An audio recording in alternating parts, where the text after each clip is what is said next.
지난 시간에 우리 3장 14절까지 했습니다.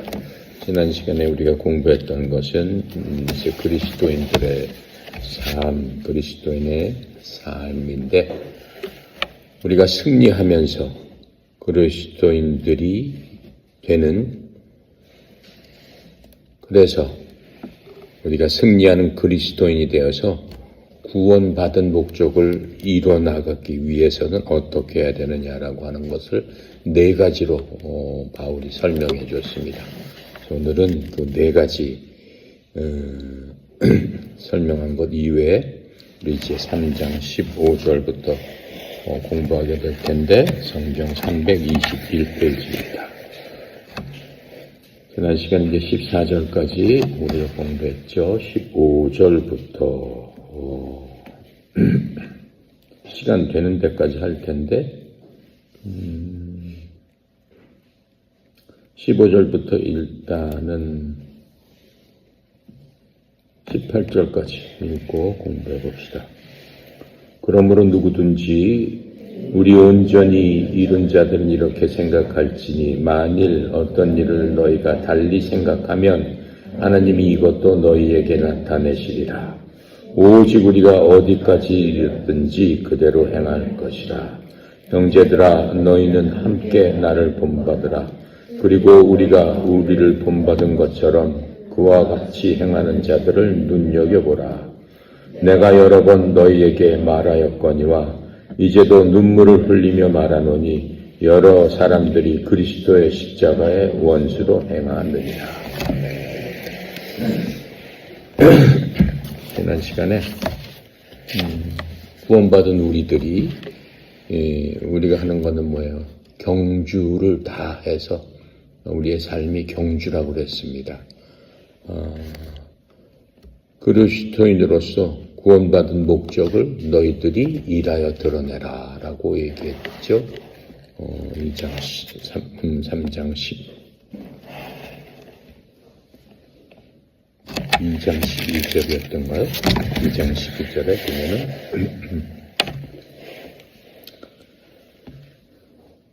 그렇죠. 2장 11절에 보면 이렇게 나와있죠. 그러므로 나의 사랑하는 자들아 너희가 나 있을 때뿐만 아니라 더욱 지금 없을 때에도 항상 복종하여 두렵고 떨림으로 너희 구원을 일하여 드러내라. 이렇게 얘기하고 있습니다. 구원 받았으면 일해서 드러내는 게 하나님을 기쁘게 하는 거고 우리의 삶의 목적입니다. 그렇게 일해서 드러내기 위해서는 어떻게 드러내야 되겠어요? 첫 번째로 어떻게 해야 된다고 그랬어요? 우리는 이미 구원받은 사람이고 천국 시민들이기 때문에 우리가 항상 영적인 목마름이 있어야 된다라고 하는 겁니다.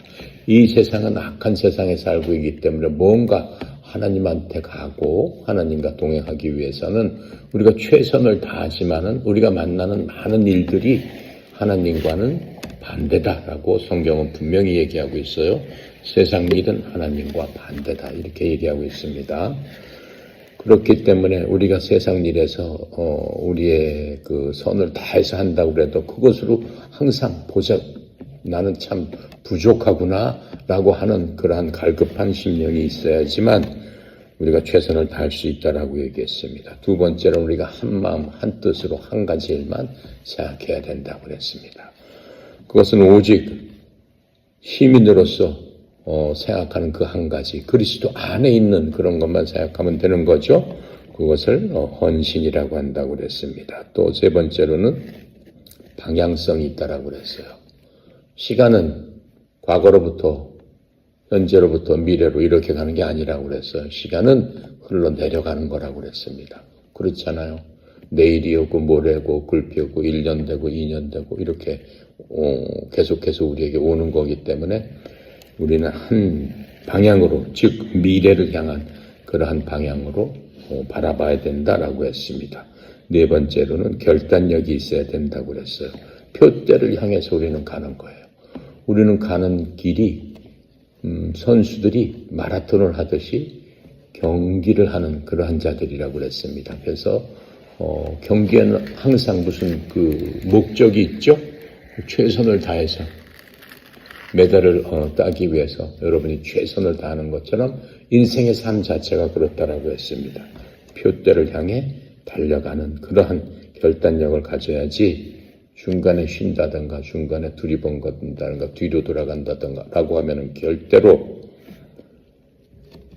승리할 수 없는 그런 거죠. 그래서 이제 15절 16절에는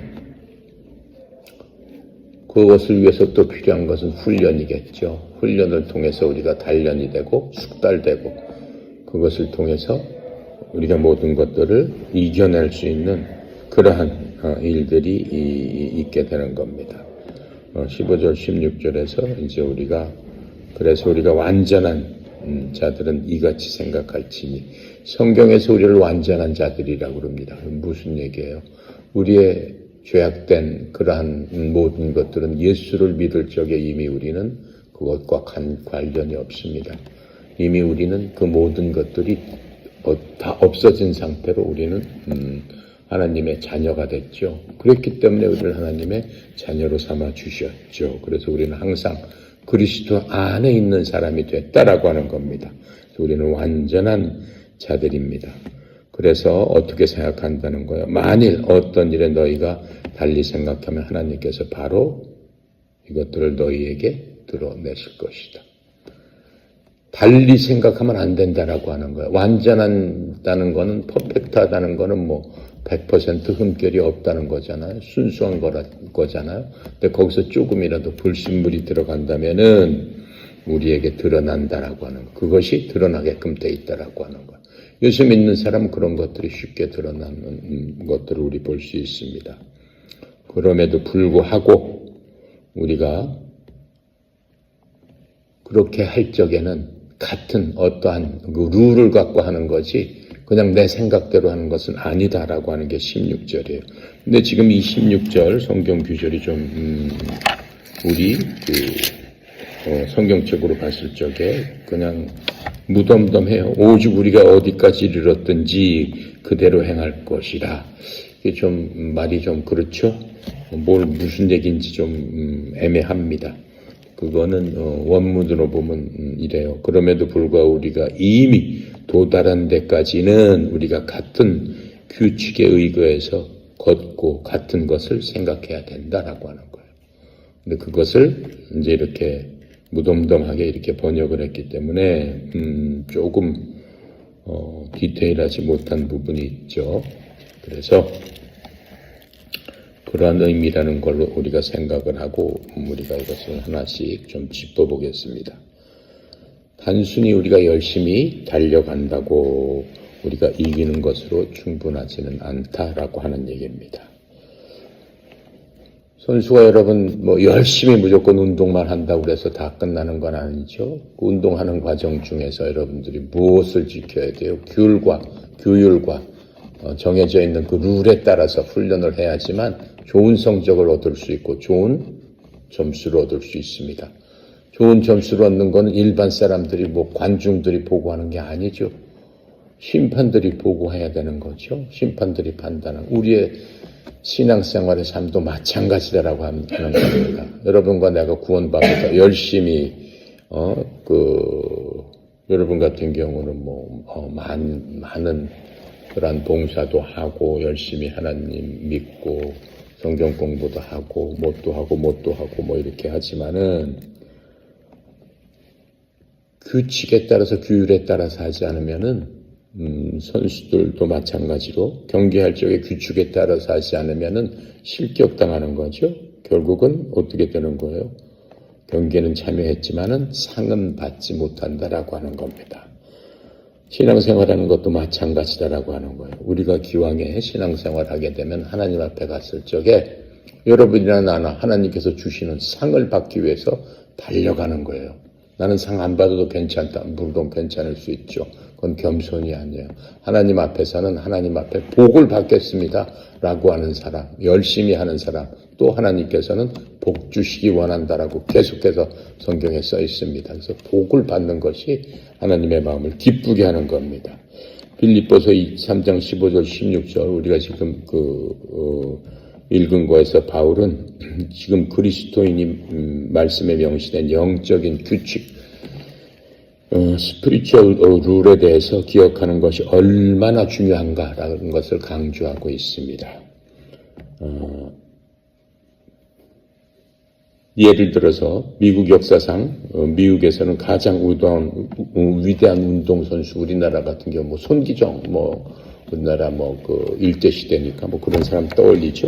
근데 미국에서는 짐 소프라는 그 선수가 그 첫 번째입니다. 1912년도 올림픽에서 5종 경기와 10종 경기에서 우승을 했어요. 그러니까 양쪽 경기에서 우승한 사람은 역사상 몇 명 있지 않습니다. 그래서 엄청난 영웅이었어요. 그런데 이 사람이 그 메달을 동시에 잊어버리는 그러한 일이 발생했습니다.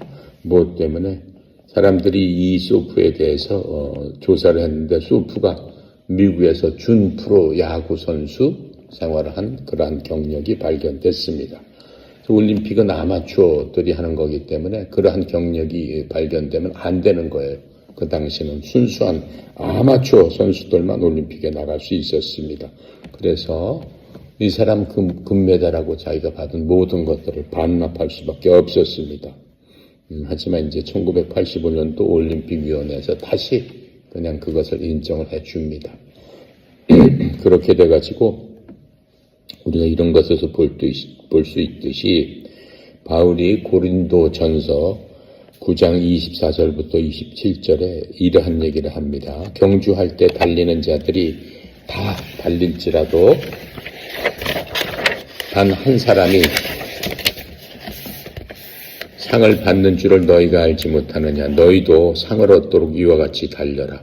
이기려고 애쓰는 자마다 모든 일에 절제하나니 이제 그들은 썩을 왕관을 얻기 위하여 그 일을 하지만 우리는 썩지 아니할 왕관을 얻기 위하여 하느니라. 그러므로 내가 이와 같이 달리되 목표가 불확실한 것처럼 하지 아니하고 이와 같이 싸우되 허공을 치는 자같이 하지 아니하며 오히려 내가 내 몸을 억제하고 복종시킴으로써 내가 다른 사람에게 복음을 선포한 뒤에 어떤 방법으로든지 나 자신은 버림받지 않도록 되게 하려 함이니라. 이렇게 얘기하고 있습니다. 바울은 자기 죽을 힘을 다해서 다른 사람들을 위해서 복음을 전파했죠. 하지만 어떤 경우에는 다른 사람들은 그렇게 전파를 했지만 그 사람은 상을 받지 못하는 경우도 있다라고 지금 경고를 하고 있는 겁니다. 그래서 경기에서 보듯이 규칙을 지키지 않게 되면은 아무도 왕관을 받을 수 없습니다. 디모데후서 2장 5절에서도 또 강조합니다. 사람이 또한 우승하려고 애써도 적법하게 애쓰지 아니하면 왕관을 얻지 못하며, 이 중요한 것은 보는 사람, 야, 그 사람 정말 훌륭해. 그게 중요하지 않다라고 하는 거예요. 하나님께서 우리를 어떻게 보시느냐라고 하는 거예요. 그래서 이 모든 사람들은 누구나 너나 할 것 없이 그리스도의 심판석 앞에 서게 되는 겁니다. 로마서 14장 10절부터 12절에 이렇게 설명해 줍니다. 그런데 내가 어찌하여 내 형제를 판단하는 어찌하여 내 형제를 무시하느냐. 우리가 다 그리스도의 심판석에 서게 되리라. 기록된 바 내가 살아있음을 두고 맹세하노니 모든 무릎이 내게 굴복하였고 모든 혀가 하나님 앞에 자백하리라. 주가 말하노라 하였느니라. 그런즉 이처럼 우리 각 사람이 자신에 관해서 하나님께 회개보고 하리라. 이렇게 얘기하고 있습니다. 우리 스스로가 하나님 앞에 섰을 적에는 우리 입으로 내가 어떻게 했습니다 라고 얘기할 수밖에 없다라고 하는 겁니다. 그래서 하나님의 심판 때 그것을 그리스도의 뱀화라고 합니다. 지금도 올림픽 그 대회 끝난 다음에 선수들 심판대 위로 올라가세요. 저 시상대 위로 올라가세요라고 했을 때 그것을 뱀화라고 합니다. 똑같이 쓰고 있어요. 똑같은 용어. 그래서 성경 역사에서 경주를 시작할 때 어떻게 큰 어떠한 무슨 성공을 거뒀다고 하더라도 하나님의 규칙을 무시하게 되면 결국은 실패하고 마는 겁니다. 즉 상은 잃어버리게 되는 겁니다. 그렇다고 해서 구원을 잃는 것은 아닙니다. 고린도전서 3장 15절에 이렇게 설명합니다. 어떤 사람의 일이 불타면 그는 보상의 손실을 당하리라. 그러나 그 자신은 구원을 받되 불에 의해서 받는 것과 같으리라. 이렇게 얘기를 하고 있습니다. 성경에 보면 그런 사람들의 예가 많이 나옵니다. 첫 번째로 사울입니다.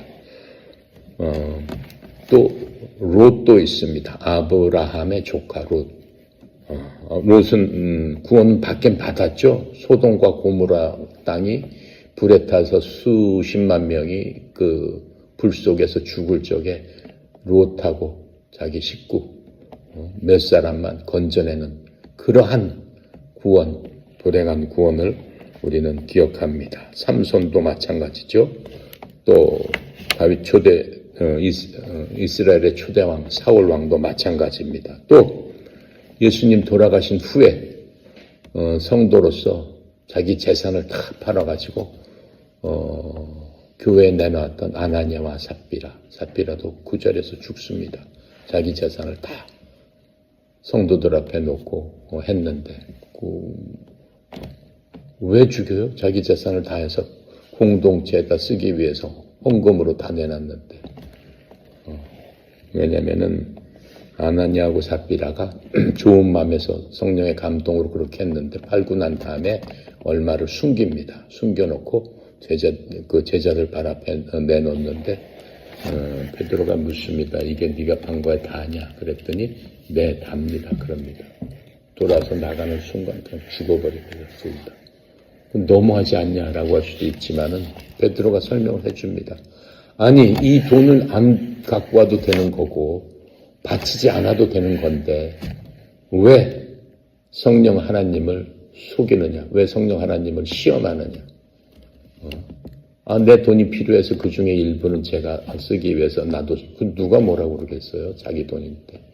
이제 그러한 것들을 얘기를 하고 있습니다. 하지만 아나니아 삽비라는 천국은 갔죠. 하지만 상급은 없다라고 하는 거예요. 그래서 열심히 그렇게 했더라도 상급을 못 받는 그런 경우로 우리에게 지금 주의해라라고 성경은 알려주고 있습니다. 그래서 예수님을 바라보면서 우리의 매일의 경주를 달리는 바로 그러한 경험, 여러분과 나는 지금 그런 경험을 하고 있다고도 생각을 해야 됩니다. 히브리서 12장 1절부터 2절에 그렇게 설명을 해줍니다. 그러므로 이렇게 큰 구름 같은 증인들이 또한 우리를 둘러싸고 있으니 우리가 모든 무거운 것과 너무 쉽게 우리를 얽매이는 죄를 떨쳐버리고 인내로 우리 앞에 놓여있는 경주의 길을 달려가며 우리의 믿음의 창시자여 또 완성자이신 예수 그리스도를 바라보자. 예수님께서는 자기 앞에 놓인 기쁨으로 인해 수치를 멸시하시며 십자가를 견디셨고 하나님의 왕자 오른편에 이제는 영광스럽게 앉히셨느니라. 이렇게 설명하고 있습니다. 여러분과 나의 삶의 그 길에서 구원받은 사람들은 하늘에서 허다한 무리들이 저 천국에 있는 우리들을 바라보고 있다라고 성경은 얘기해 주고 있습니다. 우리가 여러분과 나는 위로부터 부두심을 받고 예수님께서 다시 오셔서 우리를 천국으로 데려가실 바로 그때까지 우리의 소명은 어때요? 더욱더 빛이 나게 되는 거죠. 그때 우리가 심판대 앞에 그 뱀마 앞에 서서 상을 받게 되는 겁니다. 한 사람 한 사람 부르지 않겠어요. 누구 하면은 그 위에 올라갔을 적에 여러분이 열심으로 한 것들을 어떻게 한다고 그랬어요? 불에 타듯이 그런 모든 것들이 주님 앞에서 보인다라고 했어요.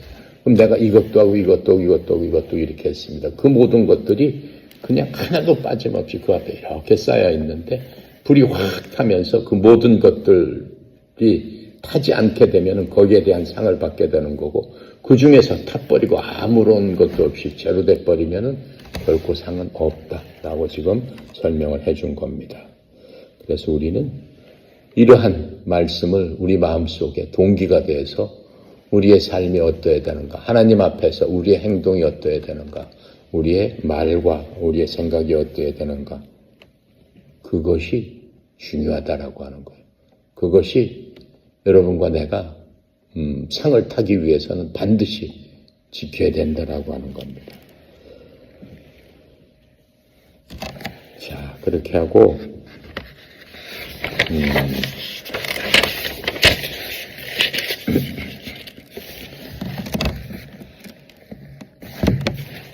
(17절에) 보니까 이제 형제들아 너희는 나와 함께 따르는 자들이 되고 너희가 우리를 본보기로 삼은 것 같이 그렇게 걷는 사람들을 주목해서 봐라. 이렇게 설명해 주고 있어요.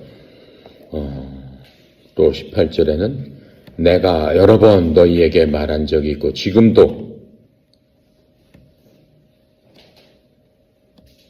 눈물을 흘리면서 너희에게 말하는데 저 사람들이 그리스도의 십자가의 원수로 걷고 있기 때문이라 이렇게 얘기해 주고 있습니다. 바울이 지금 눈물을 흘리는 모습, 그 눈물을 흘리는 모습을 지금 그 설명을 해주고 있는데 바울은 눈물을 흘린다고 한 적이 없습니다. 마음속에 항상 기뻐해라 라고로 얘기했지 이제까지 뭐 슬프다 어렵다라고 한 그쪽이 없죠. 그 가운데서도 기쁨을 유지한 그 바울입니다. 여기서 내가 눈물을 흘리면서 이렇게 얘기한다라고 얘기하고 있습니다. 이게 자신의 어려운 상황 때문을 얘기하는 게 아니죠. 결코 그게 아닙니다. 바울은 한결같은 마음을 가진 사람이었어요.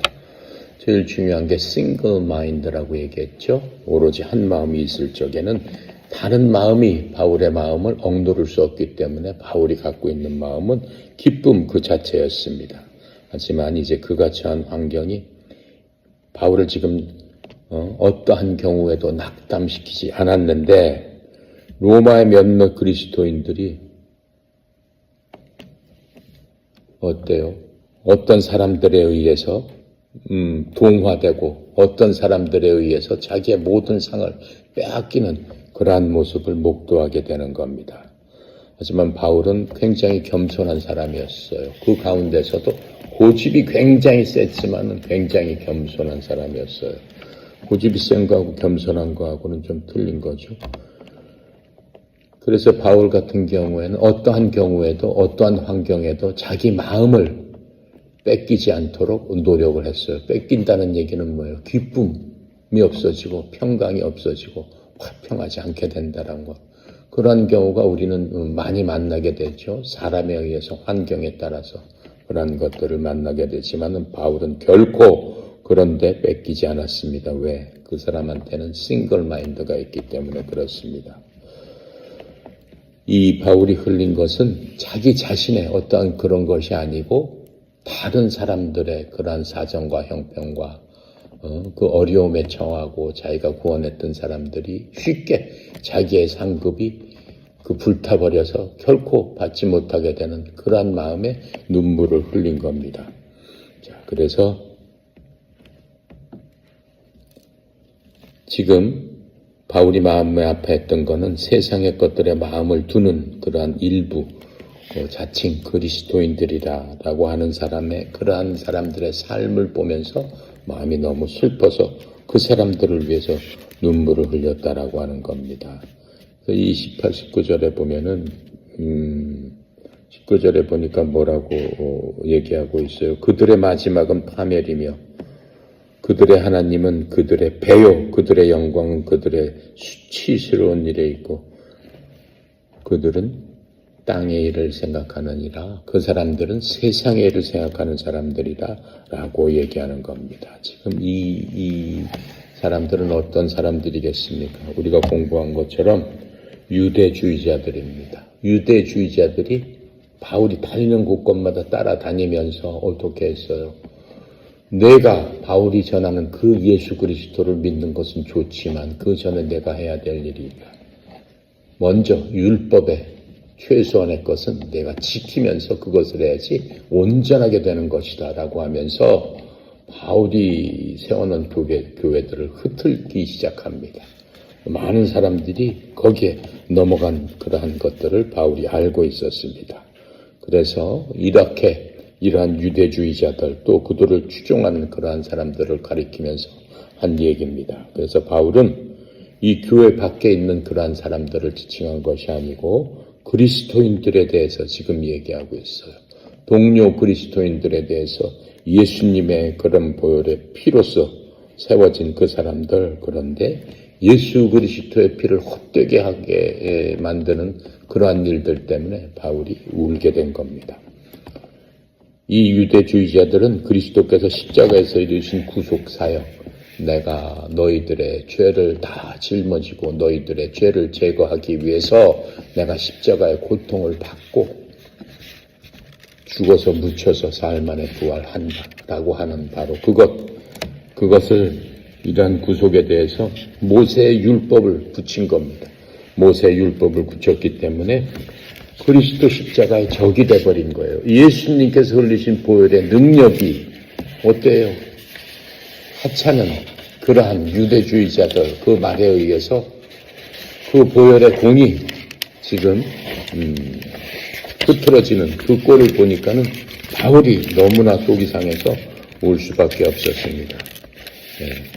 그래서 지금 그것은 그들은 하나님의 배요 이렇게 써 있죠. 배라는 게 지금 우리 배를 얘기하는 겁니다. 영어로 벨리를 얘기하고 있는 겁니다. 이 얘기는 뭐에 관계되는 거예요? 먹는 것과 관계되잖아요. 배라는 것은 소화기관을 얘기하니까는. 근데 그 지금 유대주의자들이 뭐라고 얘기해요?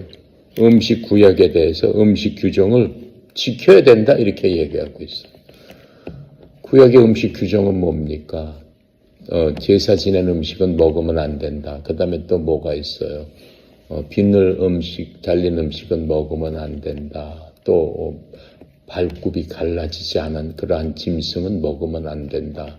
목매어 죽인 것은 먹으면 안 된다. 발굽이 갈라진 짐승의 대표적인 게 뭡니까? 돼지잖아요. 그러니까 이슬람교는 돼지 안 먹는 거예요. 그러한 그 율법 때문에. 그리고 장어나 이런 거 안 먹는 거예요. 비늘이 없잖아요. 그 사람들은 제일 좋아하는 게 뭐예요? 연어예요.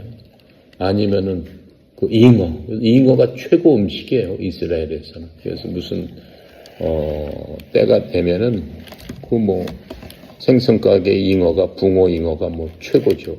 동이 날 정도로 많이 팔리는 그러한 지금도 그렇습니다. 그런데 바울은 그것들이 예수 그리스도의 그 율법을 완성시키셨다 한 것들을 어떻게 하지 못한다라고 하는 거예요. 없애지 못한다라고 하는 겁니다.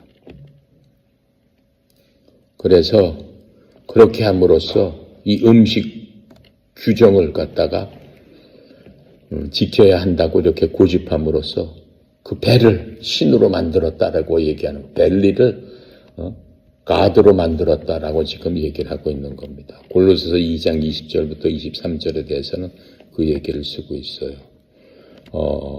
그러므로 너희가 세상의 초보 원리로부터 떠나 그리스도와 함께 죽었거든 어찌하여 세상에 살고 있는 것 같이 규례들에 복종하느냐. 그것들은 곧 만지지 말라, 맛보지 말라, 손대지 말라 하는 규례들인데 이것들은 다 사용함에 따라 없어질 것들이며 사람들의 명령들과 교리들에 따른 것들이니라. 이런 것들은 의지대로 경배하고 자기를 낮추며 몸을 경시하는데 참으로 지혜가 있는 것 같이 보이지만 아무 가치도 없으며 육체를 만족시킬 뿐이니라. 이렇게 얘기하면서 아무것도 아니다. 정말로 값어치가 없는 일이다. 이렇게 얘기하고 있습니다. 그것뿐만 아니라 또 육체적으로 그 사람들이 주장하는 건 뭐예요? 바울이 디모데를 갖다가 목사로 선정을 했습니다. 디모데는 그리스 사람이라고 그랬어요. 반은 유대인, 반은 어머니는 유대인, 아버지는 그리스 사람. 근데 디모데를 목사로 세우니까 디모데처를 할례를 받지 않은 목사로 못 세운다라고 얘기를 해요. 성경에 보면 디모데를 할례가 받았다 이렇게 얘기를 해요. 왜요? 더 이상 시비를 하지 않기 위해서. 그 받는 것도 그 유익한 것이 아니고 안 받는다고 유익한 것이 아무것도 아니다. 그렇게 얘기를 했거든요. 그런데 이 할례도 그 사람들한테는 굉장히 중요한 거예요. 지금도 유대인들한테는 굉장히 중요한 겁니다. 아브라함이 할례를 100세 때, 99세 때 받았다. 이렇게 얘기하고 있죠. 그 할례라는 것은 하나님께서 언약의 징표다라고 했기 때문에 할례를 받음으로써 하나님께서 우리들에게 주신 그 언약이 반드시 나에게 이루어진다라고 하는 그거니까 얼마나 유대인들한테는 귀중한 거예요. 그래서 할례를 강조하는 것은 부끄러워할 것을 자랑하는 것과 마찬가지다라고 얘기하고 있습니다. 갈라디아서 6장 12절부터 15절입니다. 육신으로 잘 보이기를 원하는 사람들이 다 너희에게 억지로 할례를 받게 하면 단지 그리스도의 십자가로 인한 핍박을 받지 아니하려 함이니라. 할례 받은 자들이 자기들은 율법을 지키지 아니하면서 자기가 할례 받기를 원하는 것과 그들이 너희의 육신을 자랑하려 함이라. 그러나 나는 우리 주 예수 그리스도 십자가 외에는 결코 어떤 것도 자랑할 수 없나니 그리스도로 말미암아 세상이 나에 대하여 십자가에 못 박혀 있고 나 또한 세상에 대하여 그러하니라. 그리스도 예수님 안에서는 할례나 무할례가 아무런 효력이 없고 새로운 창조물만 있느니라. 이렇게 얘기하고 있습니다. 우리는 예수 그리스도를 믿음으로 말미암아 십자가에 의해서 예수님께서 돌아가시고 부활하실 적에 우리가 다시 태어났다라고 했어요. 예수님께서 돌아가시는 순간 우리의 죄된 본성, 옛 것들, 하나님께서 싫어하시는 모든 것들은 우리 속에서 죽어버렸습니다. 예수님께서 믿을 적에 예수님들의 보혈의 능력이 여러분 마음속에 나타나고 예수님의 부활로 말미암아 여러분들을 다시 하나님께서 새로운 창조물로 창조시켜 주셔서 우리 속에 살고 있는 것은 새로운 영, 그리스도와 닮은 영, 거의 신격과 같은 그러한 자들이 우리 속에 있다라고 하는 겁니다. 지금 그렇기 때문에 그게 할례하고 무슨 상관이 있어요? 우리는 영적으로 난 사람들인데. 할례는 뭐예요? 육적인 거잖아요. 율법은 육적인 거예요. 육적인 사람을 다루는 거고 우리가 거듭난 영은 하나님을 바라보고 하나님과 교제하고 하나님과 소통할 수 있는 그런 것들이란 말이에요. 그러니까는 차원이 다른 거예요. 그러니까는 율법의 차원에서는 3차원의 세계예요. 육신적인 사람들의 세계예요. 예수님께서도 할례 받으신 분이에요. 태어나셨을 적에. 하지만 예수님께서 어떻게 하셨어요? 이제 차원이 다른 우리를 만들어 주셨어요. 육체하고는 관계없는 우리를 만들어 주셨어요. 우리는 육체가 맨날 썩어가지만 그건 나하고 관계가 없어요. 내가 육체가 병이 들어서 죽는다 할지라도 사실은 나하고 관계가 없어요.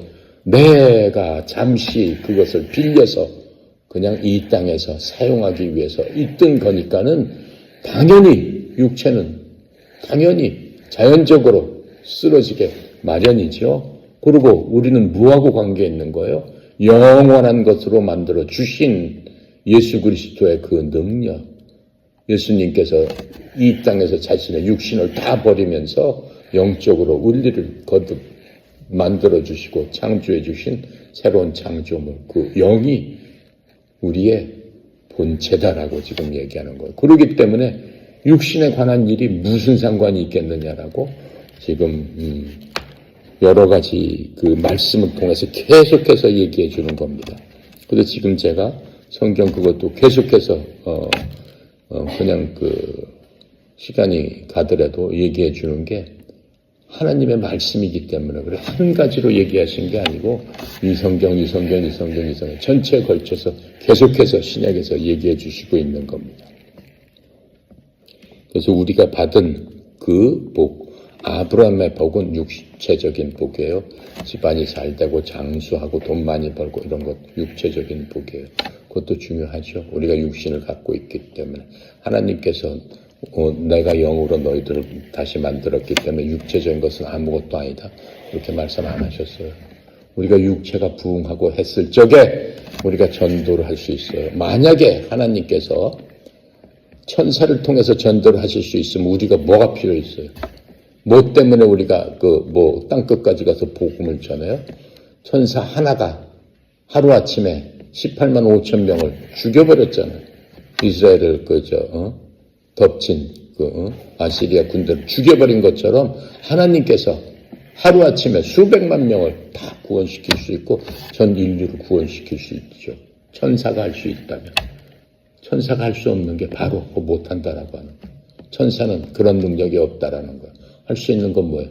육신을 갖고 있는 그러한 자들이 해야 되는데 그건 우리다라고 하는 거예요. 그 중에서도 아무 육신만 가졌다고 되는 게 아니잖아요. 육신을 갖고 그 속에 하나님의 영이 있는 사람이 그 일을 할 수 있다라고 하는 거예요. 그게 하나님께서 주신 거룩한 사명이다라고 하는 겁니다. 에베소 1장 3절에 보면 하나님께서 아브라함이 복 준 것처럼 우리에게 복을 주셨습니다. 에베소 1장 3절은 여러분이 반드시 외워가지고 천국 갈 때까지 그 복을 끌어안고 가야 되는 거예요. 무슨 말씀하셨을까요? 하나님 곧 우리 주 예수 그리스도의 아버지를 찬송할지어다. 그분께서 하나님께서 그리스도 안에서 하늘에 처서 들어있는 모든 영적인 복으로 우리에게 복을 주셨는데 라고 하시면서 미래의 시제를 쓰지 않고 과거의 시제를 쓰셨습니다. 그리스도 안에 있는 우리들에게 하나님께서 그리스도 안에서 하늘에 있는 처소에 있는 모든 영적인 복으로 우리에게 복을 주셨습니다. 이미 주셨어요. 언제? 우리가 하나님의 자녀가 됐을 적에. 결코 이것은 잊지 않고 끝까지 하나님 앞에 가서도 주장해야 돼요. 하나님, 제가 예수 그리스도를 믿고 소망 가운데 하나님 의지하면서 이때까지 살아왔을 적에 하나님께서 분명히 에베소 1장 3절 말씀대로 그리스도 안에서 하늘에 처소에 있는 모든 영적인 복으로 복을 주셨다라고 말씀하셨으니까 제가 주님의 보좌 은혜 앞에 이렇게 왔으니까 약속하신 복을 이제 저한테 주세요. 이렇게 담대하게 요구할 수 있다라고 하는 겁니다. 너무 좋지 않아요? 이미 복을 받았으니까. 그래서 여러분이라는 그 통장 안에 엄청난 복이 이미 있는 사람이에요. 그러니까는 이 세상 복 그렇게 부러워할 필요 없습니다. 에베소서 2장 6절에는 또 더 큰 것도 알려줘요. 또 우리와 함께 일으키사 그리스도 예수님 안에서 하늘의 처소들에 우리를 함께 앉히셨느니라. 우리는 예수 그리스도와 함께 이미 앉혀져 있다라고 지금 말씀하고 있는 겁니다. 그것뿐만 아니죠. 골로새서 3장 1절부터 3절까지 더 큰 복의 말씀을 줍니다. 그러므로 너희가 그리스도와 함께 일으키셨거든 위에 있는 그것들을 추구하라. 거기에는 그리스도께서 하나님의 오른편에 앉아 계시느니라. 그 위에 있는 것들에 너희의 애착을 두고 땅에 있는 것들에 두지 말아라. 너희는 죽었고 너희 생명은 그리스도와 함께 하나님 안에 감추어져 있느니라. 이미 우리의 생명은 하나님 안에 감추어진 상태로 그대로 있다라고 하는 거예요. 여러분과 나는 생명이 영원하다라고 하는 거예요. 이 땅에서 우리의 생명이 끝났을 적에는 더 좋은 것, 내가 사는 것은 그리스도요 죽는 것이 유익이라. 바울은 이러한 신비를 알았기 때문에 죽는 것이 더 유익이라. 하나님 품 안에 감춰있는 내 원래 생명대로 나는 그것을 얻기 위해 나는 내 고향으로 가노라. 내가 영원히 살 그곳으로 가노라. 그곳에서 그리스도 옆에 나를 앉혀주셨다고 그랬고 하늘에 있는 처소에 있는 영적인 복으로 충만하게 복을 주셨다고 했으니까 내 생명을 갖고 그리스도에 앉혀져서 하나님께서 주시는 그 처소에 있는 모든 복으로 나에게 복을 주실 것을 기대하니 무슨 걱정이 있겠습니까? 여기서 영적이라는 단어는 굉장히 중요한 단어지만은 어떻게 보면 이 땅에서는 그걸 제대로 사용하지 못하고 있습니다. 많은 사람들이 영적인 그리스도인들 하면은 뭔가 신비스럽고 무슨 방언을 한다고 했었고 기도할 때 목소리도 좀 이상하게 깔고 어떻게 보면은 비현실적이고 또 무언가 좀 신비스럽고 멀리 떨어져 있는 그러한 사람으로 생각하지만 전혀 아닙니다. 전혀 아니고 그러한 그 이상한 짓 하는 사람은 그건 영적인 것이 아니고 뭔가 좀 잘못된 거죠. 그래서 영적이라는 게 비현실적이거나 아니면은 신비주의 그러한 것들을 얘기하는 게 결코 아닙니다. 오히려 반대입니다. 영적인 사람들에게는 굉장히 클리어한 그러한 마인드를 갖고 있고 굉장히 클리어한 더 명확한 보통 사람보다 더 명확한 생각을 갖고 있는 게 영적인 사람입니다. 또 더 효율적인 그러한 사람이 영적인 사람입니다. 그래서 골로새 3장 2절에 영적인 사람들은 어떠한 생각을 갖고 있느냐. 위에 있는 것들에 너희의 애착을 두고 땅에 있는 것들에 두지 않는 사람. 그것이 영적인 사람입니다. 그러니까는 세상 것들에 너무 올인하는 그러한 사람은 영적인 사람이라고 볼 수 없죠. 위에 있는 것에 애착을 둔다는 게 뭐예요? 하나님께서 원하신 일들을 내가 깊이 생각하고 하는 것들. 아까 바울이 갖고 있는 장점 한 마음을 갖고 있기 때문에 바울은 위대한 사도가 된 겁니다. 우리도 그러한 마음을 닮아야 되는 거예요. 바울처럼 할 수는 없다 할지라도 최소한 내 사명이 무엇인가는 분명히 알고 내가 갖고 있는 것들을 통해서 그 위에 있는 것들을 이루려고 노력하는 사람. 그게 영적인 사람이지 무슨 다른 사람이 영적인 사람일 필요가 뭐가 있겠습니까? 하늘에서는 그러한 사람들을 사용하시고 그 사람들에게 어떻게 한다는 거예요? 복을 주신다는 거예요.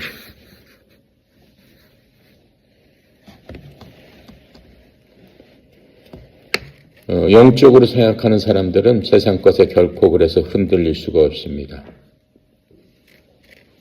그리고 영적인 사람들은 이 세상의 유행이라든가 또 세상의 가치에 대해서 흔들리지 않습니다. 그러한 사람들은 그것보다는 영적인 가치를 중요시하게 하는 거죠. 아까 우리가 잘못된 그리스도인 중에 그 롯을 봤습니다. 롯은 세상적인 가치관을 통해 가지고 아브라함과 그 자기의 앞에 미래를 결정할 적에 산 위에서 아브라함과 같이 보면서 삼촌 저는 저쪽으로 가겠습니다. 거기는 어때요? 산 꼭대기에서 보니까는 굉장히 화려하고 물이 흐르고 하는 그러한 옥토와 같은 곳이었습니다. 저는 그곳으로 가겠습니다. 그 결정에 따라서 롯은 세상 결정에 따라서 그렇게 갔습니다. 하지만 어땠어요? 롯은 거기에 대한 대가를 혹독하게 치러서 정말로 부끄러운 그러한 자손들을 남겼고 그 자손들은 나중에는 아브라함 자손들과 아직도 그 중동에서 싸움을 하고 있잖아요. 그런 것처럼 세속적인 가치관 때문에 우리가 하나님의 영적인 것들을 버리게 되면은 미래에 가서는 커다란 그러한 불행이다라고 하는 겁니다. 모세는 어땠어요? 이집트의 쾌락과 보물을 거부하고 모세에게는 더 귀한 목적이 있었기 때문에 왕자로서의 그 모든 것을 버리고 40년간 그 사막에서 양 노릇하는 양 목자가 되는 그러한 일을 했던 겁니다. 히브리서 11장 24절 26절입니다. 믿음으로 모세는 나이가 들었을 때 파라오의 때 아들이라 불리는 것을 거절하고 잠시 죄의 쾌락을 즐기는 것보다 오히려 하나님의 백성과 함께 고난받는 것을 택하였으므로 그리스도의 치욕을 이집트의 보화보다 더 큰 재물로 여겼으니 이는 그가 주께서 보상으로 보답해 주시는 일에 관심을 기울였기 때문이다 라고 설명을 해줍니다. 자, 이것이 영적인 사람의 모습입니다. 성경에서는 이렇게 얘기해요. 사람이 온 세상을 얻고도 자기 영혼을 잃으면 무슨 소용이 있겠느냐. 마가복음 8장 36절의 말씀입니다. 자, 그래서 오늘 우리는 이러한 말씀을 보면서 우리의 삶이 하나님 보시기에 정말로 그리스도인으로서 어떠한 삶의 모습으로 내가 생각하고 어떻게 살아야 될까 하는 것들을 우리가 살펴봤습니다. 나머지 부분은 우리가 또 내일 또 공부하기로 하겠습니다. 기도하고 마칩니다. 감사하신 하나님 참으로 은혜 감사합니다. 저희들에게 귀한 시간 허락하시고 바울을 통해서 우리의 삶이 어떻게 되어야 되는지를 투명하게 보여주신 주님을 찬양합니다. 앞으로 저희는 세상 사람이 아니요 영적으로 그리스도와 동행하는 그러한 삶을 사는데 떳떳하고 또 더욱더 명확한 그러한 삶을 살 수 있도록 성령 하나님께서 친히 인도하여 주시옵소서. 특별히 저희 협회 하나님의 은혜 가운데 많은 하나님의 백성들 주님 불러 모아 주시고 저희들이 함께 예배드리고 하나님을 찬양하게 하시니 주님의 은혜의 영광을 찬양합니다. 우리가 비전 3천을 통해서 잃어버린 영혼들을 위해서 찾아 나설 수 있도록 저희들에게 힘과 용기를 주시고 이미 찾아 나선 자들에게 아버지 하나님 저들을 사용하여 주셔서 전국 각지에서 죽어가는 영혼들을 하나님께 인도할 적에 하늘에서 천군 천사가 지켜보고 그들에게 응원의 박수를 보내주신다고 하셨사오니 주님 저들에게 힘 주시고 능력 주시고 용기도 주시옵소서. 특별히 송영희 사장님 하나님께서 택하시고 또 이 협회를 하나님께서 주의 종을 통해서 하나님의 크신 능력과 자원을 흘려보는 통로로 세우셨사오니 주의 종에게 영육간의 강건함과 형통함과 하나님의 그 크신 은혜의 강물을 흘려보낼 수 있도록 주님께서 친히 사용하시옵소서. 아버지 하나님, 오늘도 저희들에게 주신 크신 사랑에 감사드리며 나머지 시간도 주님 앞에 온전히 맡겨드리오니 주님께서 그 남은 시간도 역사하여 주시옵소서. 감사드리며 우리 주 예수 그리스도 이름으로 기도드렸습니다. 아멘.